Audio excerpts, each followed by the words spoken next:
Hello, ladies and gentlemen. Welcome to What It Takes.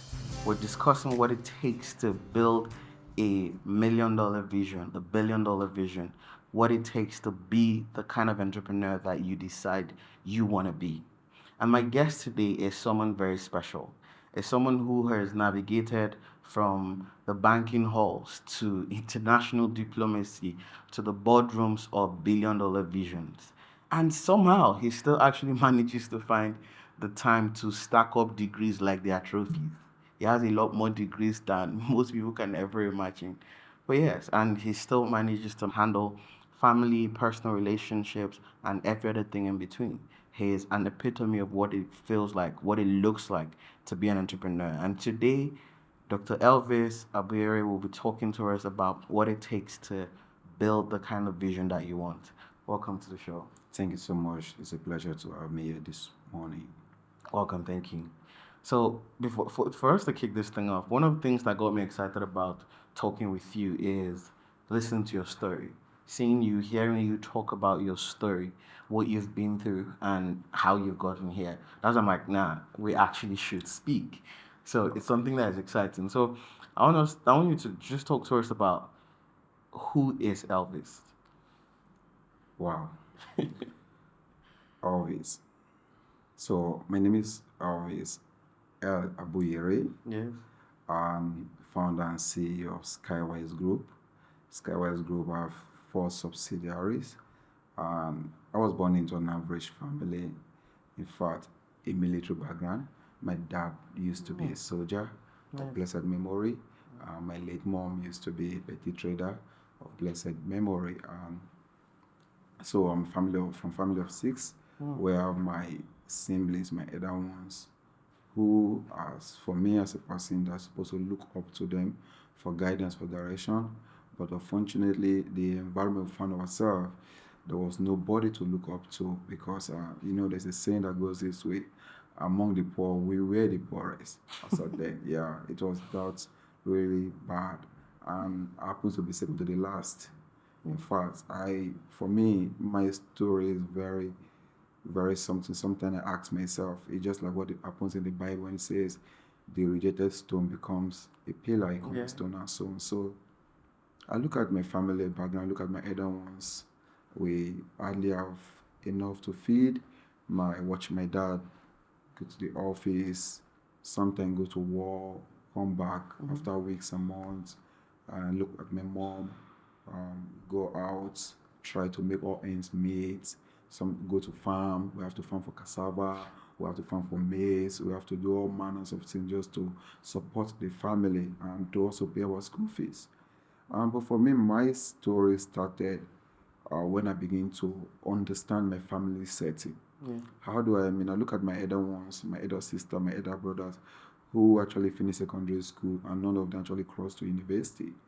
And I asked myself, what is going on? I want to go to university. Because at that point in time, I heard about so many good things about university. We used to watch this Nigerian Nollywood then. And when you see people in campus, the way they dress, the way they behave, exciting in class, and so on. So the life was interesting.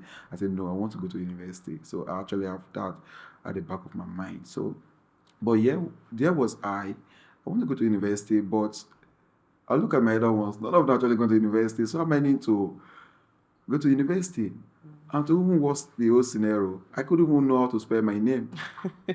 And my other ones, they know how to read and write. Me that actually have a vision and say, oh, I want to go to university. Yeah. I can't even read and write. And this thing I was telling you, I was in XS1 then. And when I go to meet my dad, and someone will ask, I'm sure they will, because these are we're thinking in their mind. So if you couldn't know how to read and write, how did you get to SS1?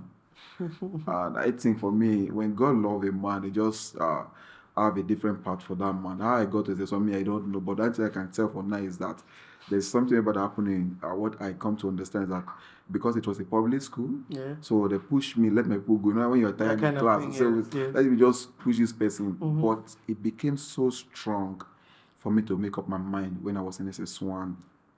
Because at that point in time, I have to behave like a man. Yeah. They're saying like, you behave like a man in the sense that I'll go and meet my dad, say, Dad, time to pay school. My dad say, why will I pay your school fees when you cannot even spell your name? And I would say, wow, this is insulting.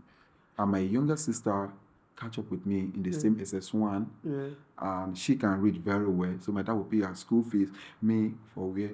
But I will have no choice than to go and be doing some minor jobs like bricklayer, labor, and so on. Sometimes do Okada job just to meet up and pay some school fees with the help of my late mom who supported me in terms of my academics. So to promote to SS2, I was also promoted, luckily. But by then, I started probably like, no, I can spell my name. But one thing that was so interesting that my dad would tell me, see, you're just wasting your time in this school that you're pushing, you are trying to finish. Just go and learn mechanic, go and be a barber, or go and do something with your life instead of you pursuing this academic stuff. It's not for you. Of course, then and then, when you say, look at the scenario, you say, let's say this thing before me, true. Maybe I should just go and learn something. But my mom said, nah, lie. You see, even though you're going to learn something, this secondary school, you go finish it. Yes. Oh God, may God bless our mothers. Yes. So I was in the SS2. I had to cry to my God. I said, God, why did you create me? Why am I here? Why all this mockery of my dad, people around me, I cannot read and write, and look at me making mockery of myself. Truly, I couldn't read. And I asked myself, is it true that school is not even for me? And to cut the story short, or to make it now worse, the promotion exam to SS3 now came. My elder sister passed. I failed. That felt the delight of my late father. I said, see, I told you, go and learn mechanic. My dear, when life pushes you. Well, is that why you like cars? So, at that point in time, I had no choice than to think of way out. So in fact, I was nursing barbing. I was not, because there was also actually a barbing salon that was close to me. I said, okay. My mom said, no, you will not. You finish secondary school. And what she now did was she took me from that school and enrolled me into another school to start my SS3, just to be on the same aggregate with my younger sister, because she doesn't want to see it as a shame that my younger sister was in SS3 while me I'm in SS2. She took me to another school to enroll me. God bless that woman for me. And there, at that point in time, so that's when you see, until you make up your mind, make a decision, and tell yourself enough is enough. Nothing will work. Nothing will change. I hold on. I say, God, if you will not make me how to read and write, take my life. And I made up my mind. And God now pushed me, led me to the Bible. I started knowing how to spell. I started knowing how to read. So when I'm working, I see something, maybe like, okay, this is Feynman now. I'll say, okay, I'll pronounce it, I'll cram it, I'll be memorizing it, and so on. So that was how I began. So for my SS3 result came out, and I scored 2 credits against the usual minimum of 5 credits, whereby 2 are for anybody that want to go to university. It became a struggle for me. I said, okay, no matter what, I still have this vision that I must go to university. Because like I said, none of my family, none of my siblings actually went to university. But then I started knowing how to spell and pronounce and so, but not really good in terms of reading books and so on. So I started taking extra classes outside my secondary school. That was when this computer age now came in. I went to go and learn how to operate computer and so on. I started doing job. Sometimes I work in a hotel, work as a security guard after my secondary school, just to make some money. Work in a construction company, work in an iron steel company, and so on. So my mom now told me to sit for GC. So when I sat for GC result came. I scored 3 credits. Out of the 3 credits I scored, 2 happens to be among the first of my first certificate, first secondary school living certificate. And in total, what I had then was now 3, because I must have 5 credit or 4 credit in different subjects, either to go to university or go to polytechnic. So there was no choice. Then I now start from Auchi Polytechnic. So they're doing prelim. I don't know about now what they call it then, was prelim. So they're doing prelim, but I sat for JAM because my goal was to probably be in university. While I was doing prelim, I sat for JAM, I sat for GC again. So when I sat for GC and I got 4 credits. Out of that 4 credits, 2 happens to be what I've gotten before on my 2. So I have to now merge 2 to now gain admission into Polytechnic to do my ND. So I did my OND in accounting, even though my joy, my drive, my belief is I want to probably study law. And unfortunately, this is law here. This is my academy is saying this different things. So unfortunately, I could not. It now became an issue for me. So I had to search for what life gave me at that point in time. Choice were limited because of I don't have the capacity, not in terms of cash, even my academic excellence. So I did my OND. I left. I came back and I did my IT. I did my IT in bank. But something interesting. The school I did my OND, the Ben Polytechnic, in Abuja. Um, they used to have this relationship with Diamond Bank then. Every section, Diamond Bank will come to the school, interview people who want to work in the bank as a cashier and so on. They will recruit for IT and so on, contract staff. And I look forward to that because while I was in school, my 2 years doing my ND, we used to pay our school fees in the bank. Yeah. When I go to the bank and see guys there, the way they dress, the way they look, I say, oh, one day I want to be like these people. I want to be like. So I look forward to that interview. So unfortunately, the day they came for the interview, I was not in school. You need to see me, the after effect. I cried like a baby as if my whole world has collapsed. Yeah. Without knowing the fact that God actually have another plan for me. And when my friends were, or my classmate then, they said, Elvis, you didn't come, we did, we passed, we are starting job and so on. I started crying again. In fact, my tears is very close to my eyes. So I'm very emotional. But that's one aspect people do not know about me. Yeah. Because I used to use this, I'll put this strong No, man. face, No, like man. this macho that, but No. tears is very close to my Yeah. eyes. So, and I did all that. I went back to Lagos and told my elder sister, oh, look, I want to do IT, but I must do it in the bank. And so she now told me about her in-law that work in the bank because then the then Sky Bank company as company secretary. I said, oh, nice. Told me, sent my CV to him. Said, okay, then invited me and interviewed me. Of course, the good thing is that they didn't interview me based on I should come and probably like read those papers. I know how to read them by then, so but not as good as I am becoming now. Then I asked, okay, I should go to Ikorodu branch to do my IT. Yeah. And I did that for 1 year because I was so efficient. I was good because I'm one person that is very intentional. I know everything I do. So I was so intentional to the extent. After my 1 year at the bank, I said, I have to stay. I said, no, I need to pursue my academic.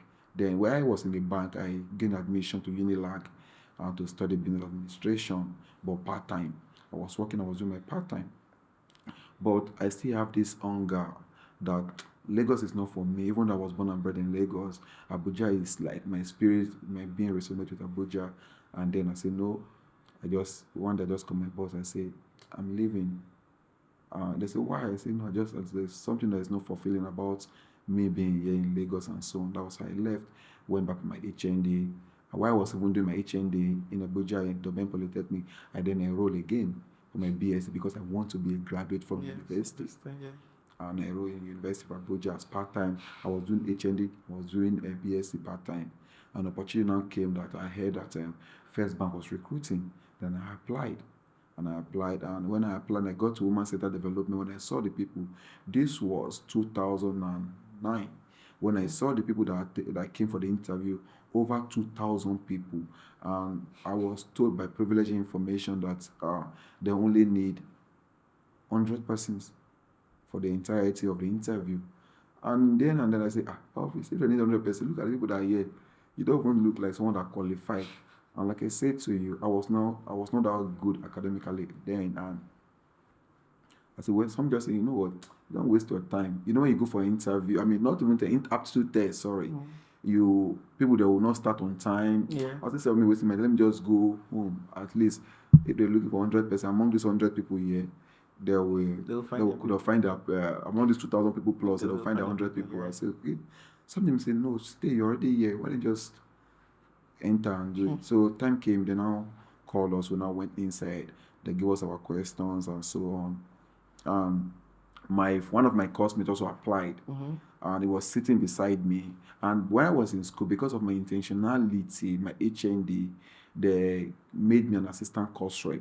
Okay. Because I know how to organize. I'm a very efficient person. Even though I know the only deficiency I had was just how to read properly, my tenses need to balance proper.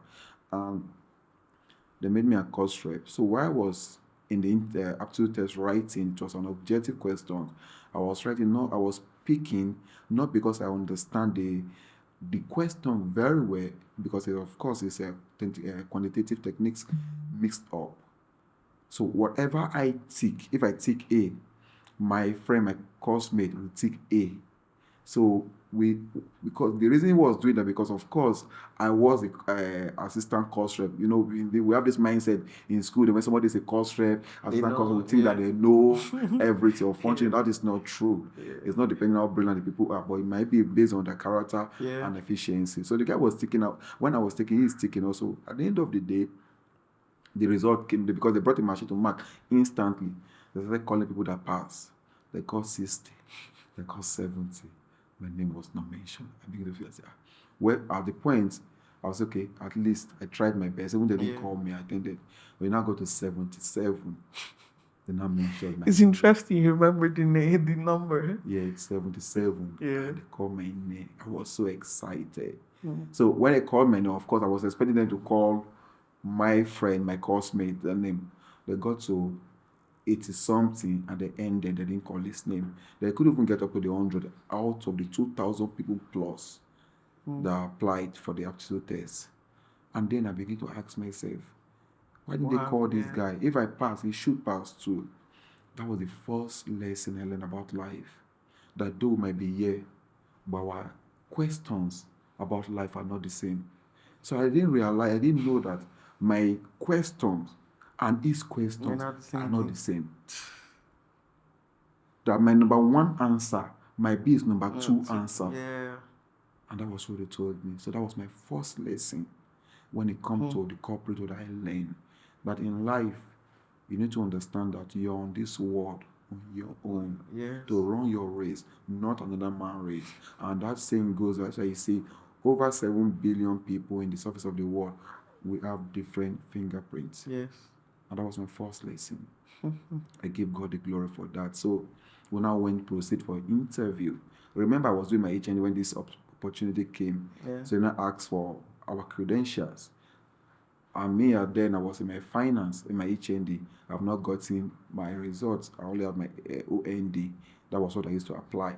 And the outline for the first bank requirement is that you have HND and you have OND. Yeah. So at the point when we got for the interview, proper interview, and we begin to look, of course, because we're like up to 90, we started looking at each other. Okay, did you have this? Did you have this? I mean, I have everything, but I don't have my primary school certs here. Then I said, they will require the original. If I don't have it, I should go back and look for it. And it was actually, I was not with it, and it was not even in my house in Abuja. It was in my house in Lagos. Something me say, just go now because these people are strict and so on. Something in me now say, if you can pass the aptitude test, why don't you just go? Yeah. So now I went for the interview. And the man started asking me questions. The first question he asked me. See, that's one thing. There's a saying that goes this way. I tell people, dress the way you want to be addressed. So the man looked at me because I've actually done IT in the bank. That was Sky Bank. So I dressed like a banker. He looked at me and the first question he asked me, what motivates you in life? And before now or before then, I didn't even know what motivated me. Like my own is that I just want to become somebody. So when I asked, I said, okay, I have heard about, then it was Bill Gates was the richest man in the world. I said, people like Bill Gates, if they have one head, I have one head. So it motivates me and I want to become something. And that was what I told him. He now asked me, of course, he's a football person. What club of football do I belong to? I didn't even know if they have one football club, let alone to even belong to any. Yeah. So, but I have heard about Chelsea. And I'll say, oh, Chelsea, I love Chelsea. And I mean, instead of me to say, I didn't belong to any club, I say I love Chelsea and I belong to Chelsea. Now asking me questions, who is the Chelsea coach? I say at that point in time, I knew that I was in for trouble. And I was told him, I said I love Chelsea, and I opened up to him and say I love Chelsea, but I'm actually not a football person. Even up to date, I'm not a football person. And I said, okay. He now asked me another question. He now said, imagine you are in a house and some people were bagging at your door, bag. They say they want to see your wife and so on, and you know the way they shout and so on. If they not come in and you know they probably might enjoy your wife, they come Yeah. in, what would you do? I would say, well, for me, if I ask them the reason they want to see my wife, they didn't tell me, I won't give them access to my wife. Whatever they want to do, they should do it. And I shook his head. I said, okay. And asked for my credentials and asked for go. I didn't know that he actually asked me that question because in case Amroba comes to the bank in hall and asks, where is your manager? So I have to be the first person to Yeah, defend point, first yes. before pointing to the Yeah. manager and so on. So that was how. After he told me all this after I've qualified for the interview and I've gone for medical and so on. And that was it. After 2 weeks, they now sent me a message. I should go for training in Jaws, Bank Street, and I went for training with every other persons. When I got there, also, like I said, you must be intentional in everything you do. I think when we got there, they now started looking for somebody to be the cost rep of the training center.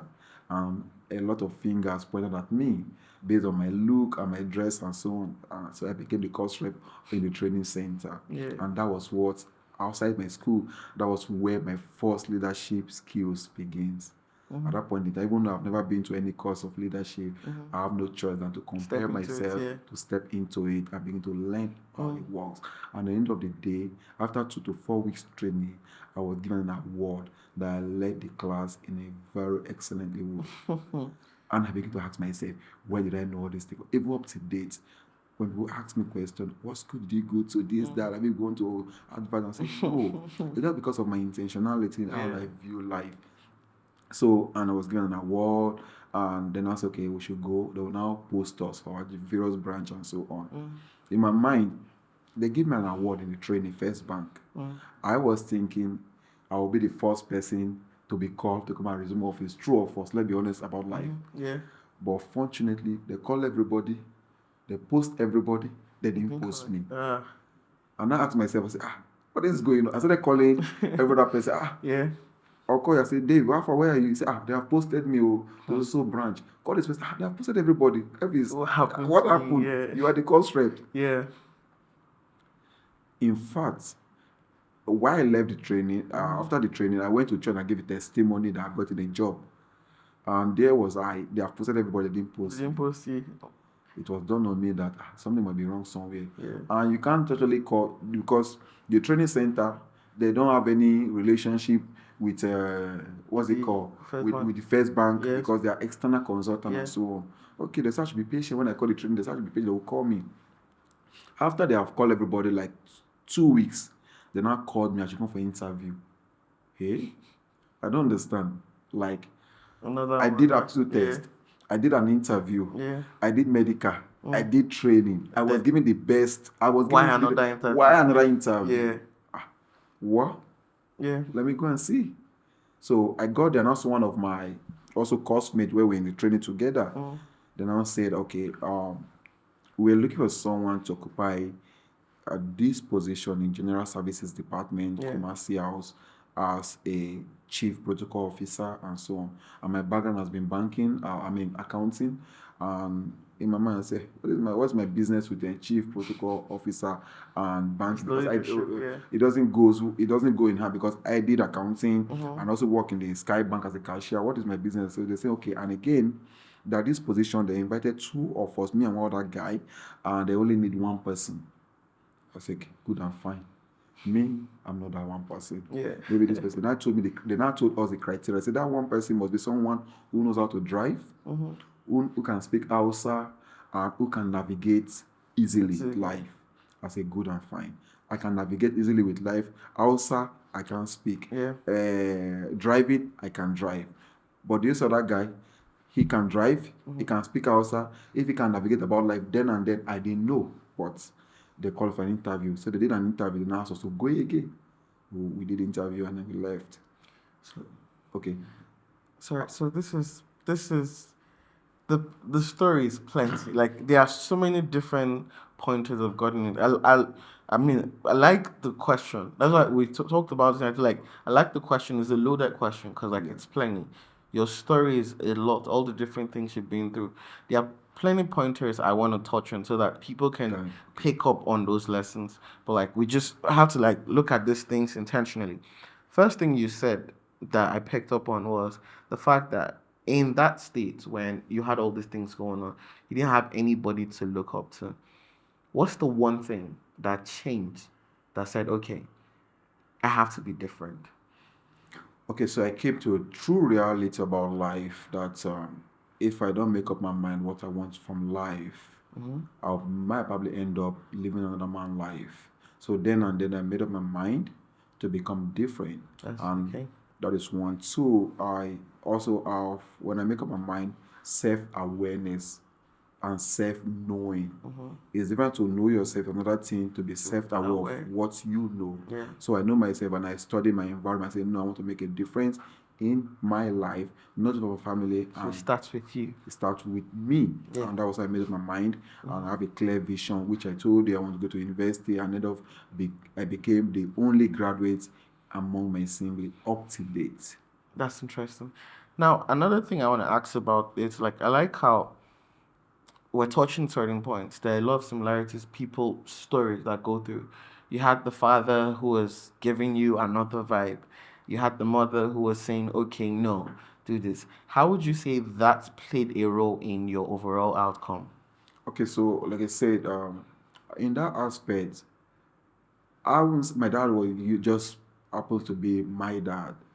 A man have to think because if I was in shoe, I would also think that way because after of the family of seven, I'm the only person where I cannot speak, I cannot read, I cannot do anything. Yeah. How can I be paying school fees for that child? It will be discouraging. Yeah. But like I said, the good thing is that God actually supported me with my mom of blessed memory, who see beyond life academics who Yeah. see that though it's good to probably knows how to read and write, though it's good to be an excellent in speaking, eloquence and so on, but there are more to life than Yeah. being speaking good English and so Yeah. on. Yeah. So she saw other aspects of me. I think maybe what I would say, mothers know, like people say, mothers know their children better than the father. Yes. So maybe my mom saw grit in me. And what I mean by grit is goals. It saw the goals that, oh, this guy can take a bold step and so on. Maybe it saw the resilience in me.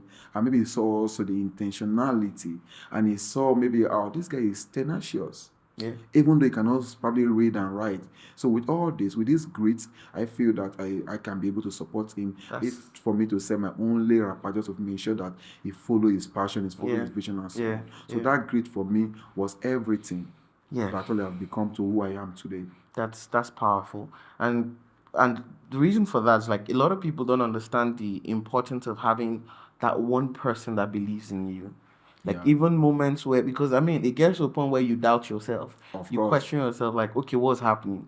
But like just having that one person that says, okay, see, you can do this thing, you can make it, you would not quit. It is, I mean, it's priceless. So to be honest, if we should talk about my story today, we won't leave this room. Yeah. But I'll just make up some memories, some highlights that actually have helped me to where I am today. Which I would say, for instance, what I've said before now, self-awareness, Yes. great, believe in myself. Then I have my mom that believe in me and also now believe in God. God was the foundation of everything I am today. And that is why I tell people there are three most important things to me in life in terms of hierarchy. I know people question it, but for me, I've been able to explain that again and again. And it works for me, not just even in terms of my business alone, in terms of my personality and my life and the version that people begin to perceive about me.